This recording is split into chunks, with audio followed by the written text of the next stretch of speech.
I say this: you must be able to find a better place than Spotify to be the home of your art. To the workers at Spotify, I say Daniel Ek is your problem, not Joe Rogan. Ek pulls the strings. Get out of that place before it eats up your soul. So we turn now to CNN's Brian Stelter for the very latest on this. But I have to warn you, there will be some disturbing language ahead. Here it is. I never use it to be racist because I'm not racist.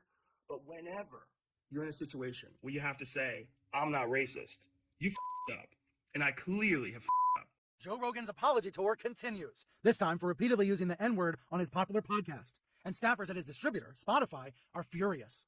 Look, I can't go back in time and change what I've said. I wish I could. Obviously, that's not possible. But I do hope that this can be a teachable moment for anybody that doesn't realize how offensive that word can be coming out of a white person's mouth, in context or out of context. The roots of this controversy go way back. 270 health experts are calling on Spotify to take action. Anti-vaccine falsehoods on Rogan's show put a harsh spotlight on Spotify last month, causing musicians like Neil Young to speak out. What's strange is that Rogan started the pandemic by touting the value of vaccines. There's so many wackos out there that think that vaccines are, a scam or they're dangerous. But he later changed his tune. So would you now, with what you know now, and having had COVID, would you have wished that you had been vaccinated beforehand? But you almost got vaccinated. Yeah, but I explained. You got through it. But I got through COVID. Yeah, pretty quickly. Yeah. A group of doctors have been calling Rogan out, and Neil Young and Joni Mitchell followed by yanking their music off the streaming giant. With pressure mounting, Spotify announced that it would add content advisories to podcast episodes, including Rogan's, that discussed the pandemic. Rogan's fans rallied to his defense. It's one of the most popular podcasts in the world. But there was more to come. A Twitter account tied to a liberal super PAC compiled a video of Rogan saying the N-word over and over again on past episodes. The nigger thing. Yes, saying the word. A few days later, singer India Ari helped it go viral. I want to be clear, in no uncertain terms, where I stand on this is that he shouldn't even be uttering the word. Delete Spotify, she added, and she's not the only one saying so.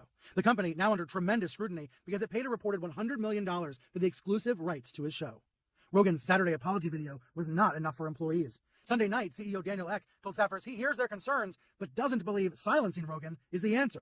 Quote, we should have clear lines around content and take action when they are crossed, but canceling voices is a slippery slope. Ek also announcing that Spotify will commit $100 million to make and buy and market content from historically marginalized groups. Will a payoff be enough to satisfy performers, employees, and subscribers? Brian Stelter is here with me now. Brian, thank you for joining us. Listen, I have to say what struck me here, and I just want people, I agree with Joe Rogan.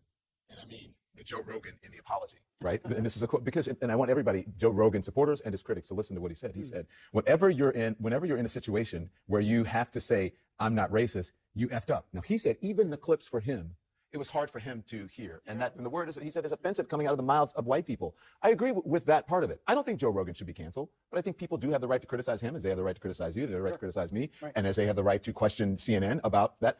There's going to be a lot more questions for Spotify is what I'm getting to. There are, and I think we're very much in this period of limbo where we're going to find out, are the employees satisfied with the answers? Are subscribers satisfied? We don't know, Don. Are a lot of subscribers canceling Spotify, or does nobody really care? I thought it was a great headline on the LA Times that summed it up really well. Spotify knows Joe Rogan's podcast is hurtful, but gosh, there's money to be made, and this is ultimately about money. But it's also about editorial and about what values you want to portray through your content. Spotify could very well say, we're going to have a little bit more of an involvement. We're going to have right now they don't have any involvement. They could say we're going to have a little bit of involvement to help make sure your program's not just entertaining and crude and provocative and whatever. We're actually going to make sure someone's involved in helping you make the best version of yourself and make sure you don't repeat the mistakes you made in the past. That's not cancel culture. That's a way to improve the content, improve the quality. That seems to me to be the way forward. Listen, I think that, we should be having these conversations because everyone is in their own silos. I would love to have a conversation with Joe Rogan. I'd love for him to come on his show, on this show. I would even go on his show and speak to him about. Well, that's about news. Issues. Yeah, I would, because I thought his, look, you have to look at intent. Intentionality is important. Right. You also have to look at the history of a person. It's the same thing with Mike Pence. Mike Pence, for a lot of people, he wasn't saying the right things, but he did do when he had to. He did the right things, and now he's finally saying it. So I think that it's important for us in this time to meet people where they are and have these conversations. Hold them to task. If you don't agree with them, you tell them. And so I think I would love to have a conversation with him. I really would, because I think that why do white people feel that they have to say this word? Why do they have to? And I think Joe Rogan is getting at that, and he finally understands that you don't have to say that word. That word is very charged. It has an extremely heavy history. Why do you feel the need to say it? Yeah, okay, black folks can say it.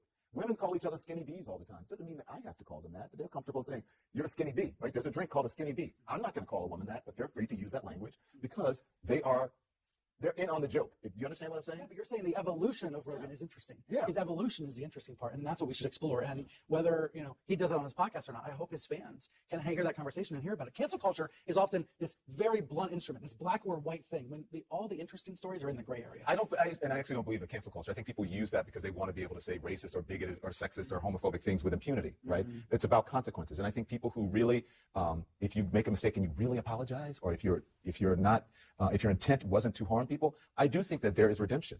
And I think that, but if you lean into it and you don't believe you did something wrong, or if you have malicious intent and your history shows, then that's an issue. But I believe in consequences. I got to run because I have a very special guest coming up on the other side. Thank you, Brian. I appreciate it.